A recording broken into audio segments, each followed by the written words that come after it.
kooku noonu mu tudde doom kooku noonu ko intégré ci politique parti bi muy wax ci la bokk président parti bi mooy parti fo ñu fa toogoon kenn ku ne tudd nga sa président parti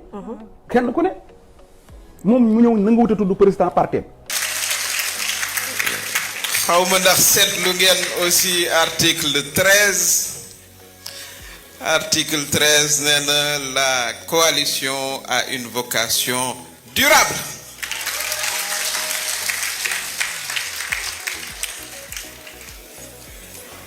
ci loolu ma bëgg ngeen jàpp ko Sénégalais jàpp ko mooy que c'est la coalition Diomaye président qui a élu le président de la République. gisuma ci àdduna lu ma mën a taxaw war Ousmane Sonko yàlla xam na ci àdduna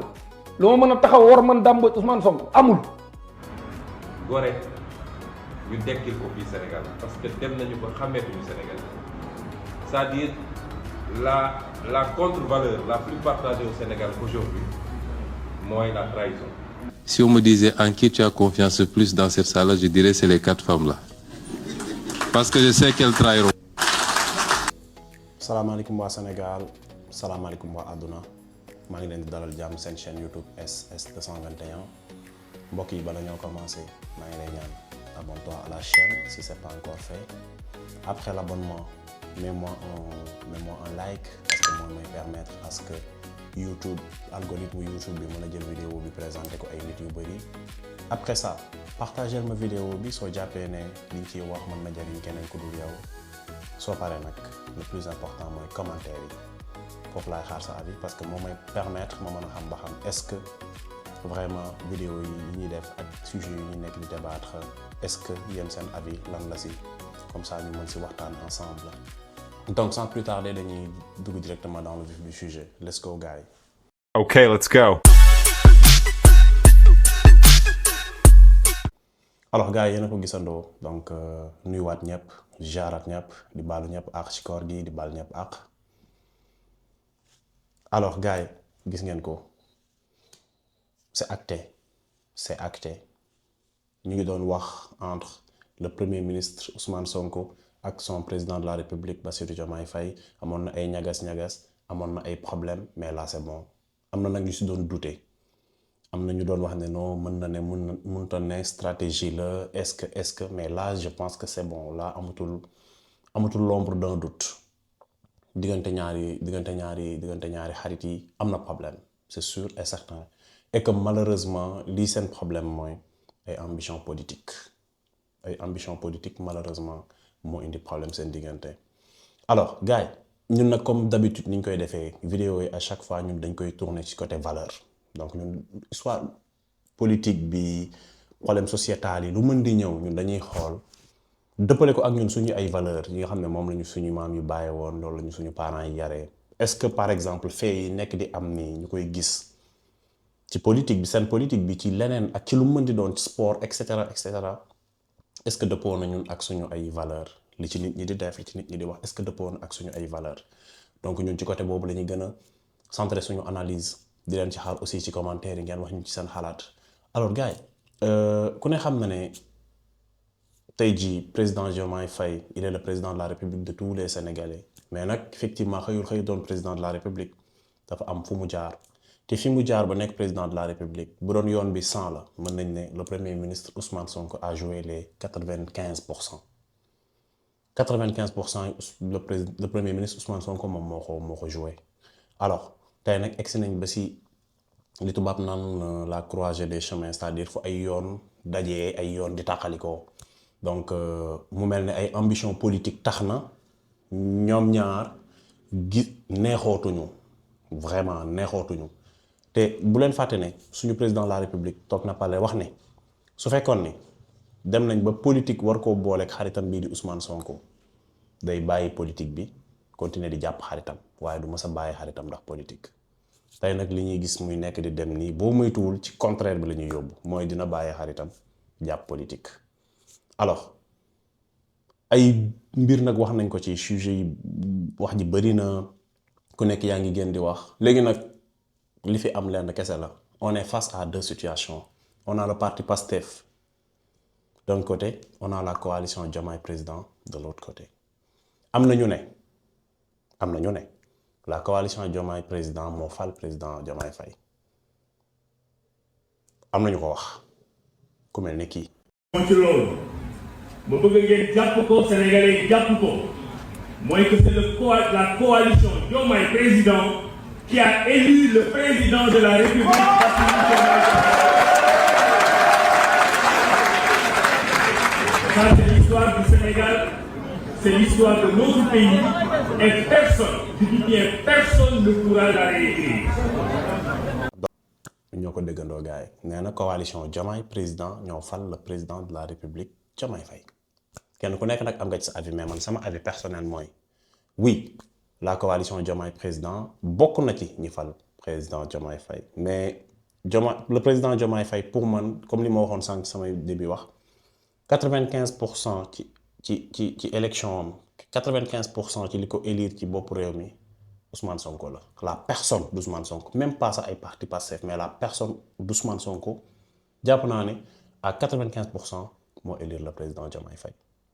parce que moo ko génne dans l'ombre ku kenn xamul woon la mu génne ko teg ci kaw table ji ne votel leen ko donc ku ne xam na ne vidéo bi mu koy investir comme étant le candidat du parti de la coalition etc. boobu Diomaye mu ngi prison Ousmane aussi mu ngi woon prison vidéo bu mu defoon la à l'avance nga xam ne lu mu yàggoon waaj la alors donc ku nekk nag comme li may wax encore une fois am nga ci sa avis mais man sama avis personnel mooy le président Diomaye Faye à 95% a été élu par son premier ministre Ousmane Sonko et je pense que avis boobu maa ngi koy partagé ku mel ne Cheikh Bara moom dafa gis ne Diomaye dafa war avis am la dañ ko koy nangul voilà léegi nag yow Cheikh Bara wax ñu carrément lan moo la nakari lan nga gis ne Diomaye moom la deful alors que ay naataangoom loolu la ñu def. kooku noonu mu tudde doom. kooku noonu ko intégré ci politique parti bi muy wax ci la bokk président parti bi mooy parti foofu ñu fa toogoon kenn ku ne tudd nga sa président parti. kenn ku ne moom mu ñëw nanguwute tudd président parti ñi mewu koo wax ba noppi jox ay micro ay nit ñu koy xas di ko saaga di ko tuutal muy ree aka wuteeg Sonko de keroog bi nga xamee ne daje nañ fii ci Grand Théâtre journée martyrs yi Diomaye li mu leen def metti na lool. am nañ justice mu teg ci tànkam. ndàmpaayu leen feebar nañ faju leen. nanguwul ñi woote ndaje ñëwut dégg nga ñi daje Sonko ñëw toog ci keroog bañ ne Diomaye ñu ne wuu Sonko dana déet. ne am na lu mu leen defal lu baax xool leen loolu te bañ a def nii. ba mu waxaatee ne Diomaye ñu ne wuu mu ne lu ma leen wax ñëpp na tekk kooku mooy Sonko. voilà ñu ngi noonu Cheikh Bara donc voilà toujours dans ses œuvres comme on dit Cheikh Bara il est il est pertinent lu nit mën a wax Cheikh Bara il est très pertinent et que ay analyse am tey neexul dindi li muy wax tey ci réew mi neexul dindi man de mosuma gis Cheikh Bara wax ba pare nit ñëw ne Cheikh Bara li mu wax du dëgg ba pare indi lu ko weddi mosuma ko gis alors li ñu gis nii nag mooy sincèrement ñaari camp yu dégagé wu camp wu Diomaye fii camp wu président Ousmane Sonko fii et que fii ñu jëm nii ci ay élections la ñu jëm déjà parce que jàpp naa ne élection maire yi ñu ngi ko war a def en 2027 ñu ngi en 2026 dans presque une année la wala une année bu teg tuuti ci la ñuy def élection maire yi donc élection yooyu li gën a probable mooy soo maytuwul duñ si ànd parce que kàddu Mimi Touré yi suñ ko déggee loolu la ñuy xaw a prétendre wax ñu bëri dañuy jàpp ne 2029 lay wax mais man jàpp naa ne mu ngi commencé wax même 2027 bii ñu jëm nii ci élection maire yi nañ déglu Tata Mimi loo wax nga ni. ma ndax gis ngeen ñaari mbir ci charte bi xam naa article 10 la de article 10 daal ñetti ponk la ponk bi ci digg bi nee na préparation d'échéance électorale.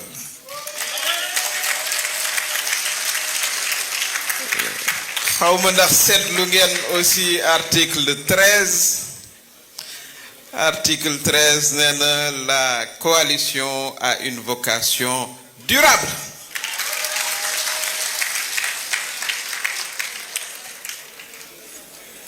voilà c'est bon gars yi ñoo ko déggandoo man jàpp naa ne li Tata Mimi Touré mii di wax vraiment lu soriwul dara la te mu ngi commencer 2027 soo moytuwul les deux camps feront face. On verra. On ne fait pas de la météo politique, mais dañuy bàyyi le temps moom dinañu wax ce qu'il en est réellement. alors mu ngi noonu doy na waar politique li moo tax Sénégal ñu bëri bëgguñu ko parce que vraiment malheureusement des fois yenn affaires yi ñu ciy gis la ay trèche lañ koy mën a tuddee parce que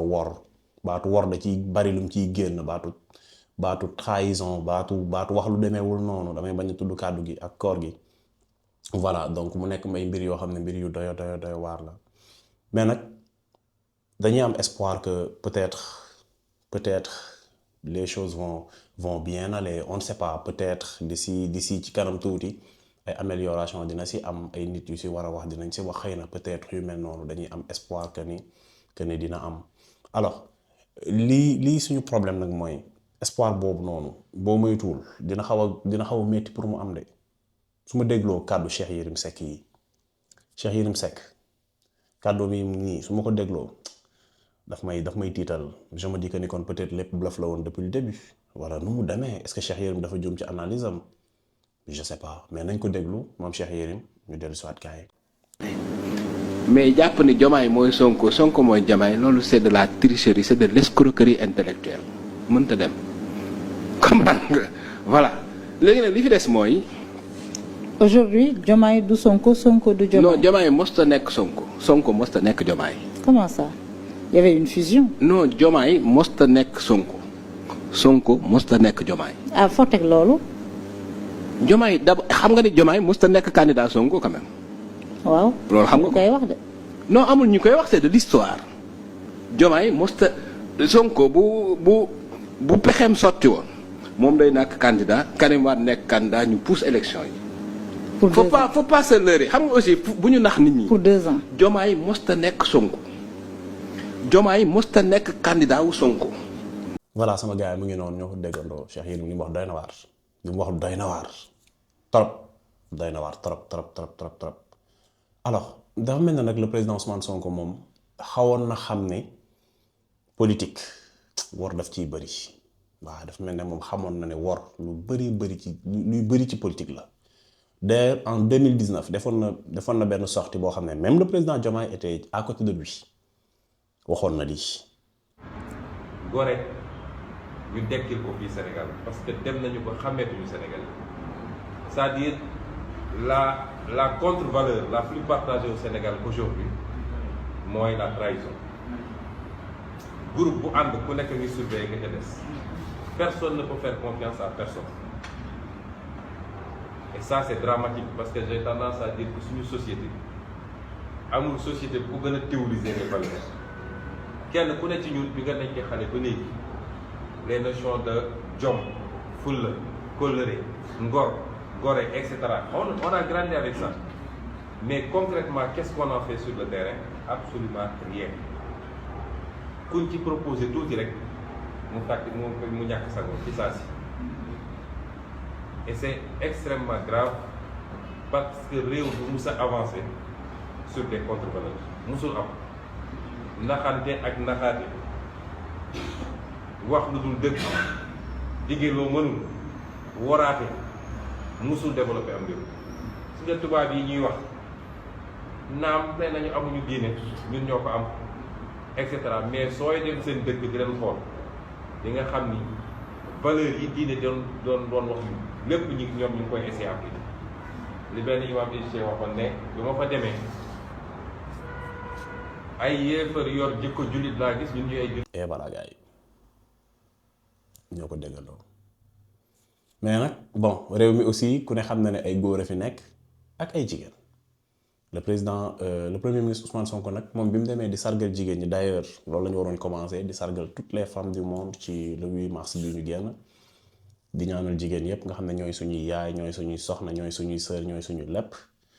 Ousmane Sonko keroog bi mu demee di leen sargal ci le 8 mars bi kàddu yi la fa wax te kàddu yi day xaw a mel ni luy dëggal un tout petit peu li ñëpp xam muy malheureusement séparation ak trahison bi nga xam ne jàpp nañ les uns et les autres jàpp nañ ne am na ci diggante bi ñu déglu Ousmane Sonko gars yi ñu dellu si waat. C'est des ministres, je faisais le tour de la table de réunion et je regardais les ministres et je décomptais.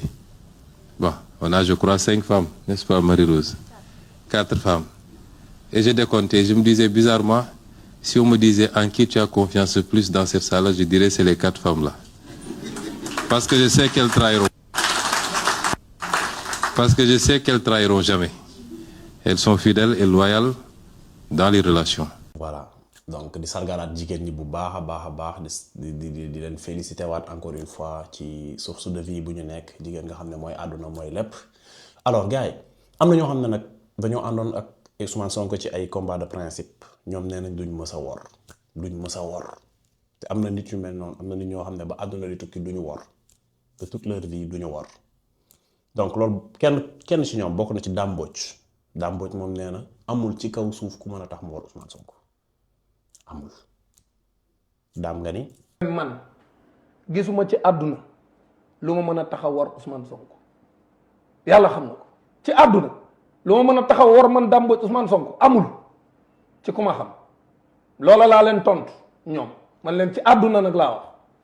pour wax ja leer man leen ci àdduna gisuma lu ma mën a taxaw war Ousmane Sonko. Pourquoi? Parce que man c'est pas la personne de Ousmane Sonko qui m'intéresse. Ce qui m'intéresse moi Dame Mbodj c'est la vérité ak posture bi mu taxaw ñu bokk parce que Ousmane maa ko mag man ba may xeex ci position yii nga xam moom la ñuy xeex tey les positions souverainistes ci ñi ma xam nañ ne boobu maa ngi nekk élève laa teel a waane man. Voilà c'est bon gars yi ñoo ko déggandoo en tout cas la morale de l'histoire mooy nit ñaar ñoo xam ne dañ ñu jaay que ni ay xarit lañ ay doomu ndey lañ ëpp nañ loolu sax tuddante doom tuddee sama yaay doom et cetera ñu dem ba presque ñoom ñaar seen famille peut-être benn la suñ demee ba ay politique ambition parce que politique ay ambition kese la suñ demee bay ba tey ambition yooyu noonu war a jël le dessus sur seen xamante seen xaritoo seen yàgg et tout dañuy perdre espoir un tout petit peu ci ce qui fait l'essence de l'amitié. Voilà ce qui fait tey jii jot na je pense que ñu interroger waat lan mooy xaritoo qu'est-ce qui fait l'essence de l'amitié lan mooy la fraternité lan mooy mbokkoo et cetera c'est des choses yoo xam ne tey war nañ ko toogaat ñu laajaat ko suñu bopp ñun Sénégalais yi xoolaat parce que d'après li ñuy gis nii baaxul ci réew mi li ñuy gis nii baaxul te c'est pas un bon exemple pour les enfants te tey jii kenn ku nekk une personnalité publique bu nekk war nga xam ne sa bépp jëf ay nit da nga koy xool te am na ci ñoo xam ne peut-être daf leen di inspirer donc looy jëf lu nekk war na nekk loo xam ne ëllëg bu ko keneen jëfee ñu ne ci yow la ko jëlee référence gàcce du ci am. Alors gars yi loolu moo nekkoon vidéo bi encore une fois avant qu'on se quitte tey nag dama leen indi benn bonus bu ndaw léegi vidéo bi saa yu jeex dama leen indil benn bonus bu ndaw ñu xaw a reetaan parce que des fois sujet yu ñuy waxtaanee du nekk lu neex ñu xaw a reetaan tuuti avant qu'on se quitte mais encore une fois dama lay ñaan soo abonné gul ci chaîne bi. Abonne-toi à la chaîne dooleel ko jàppale ko bokk ci communauté bi comme encore une fois une communauté interactive la ñuy bëgg ku seetaan vidéo ba pare dugg nga commentaire nga wax ñu sa xalaat comme ça suñuy defaat vidéo dinañ ci mën a inspiré wu en plus de ça na ci commentaire yoo xam ne du ñàkk dinañ ko mën a indi fii lire ko ñëpp gis ko kenn ku nekk joxe partition ci réew mi su vidéo bi duggee like ko su ko defee algorithme YouTube bi dina ko mën a yóbbu ci ay nit yu bëree ci àdduna bi mu gën a mën a yokk communauté bi. soo jàppee ne wax ji mën na jariñ kenn nga partagé ko bonus gars yi big up. Bonjour mon fils, ma fille, bonjour.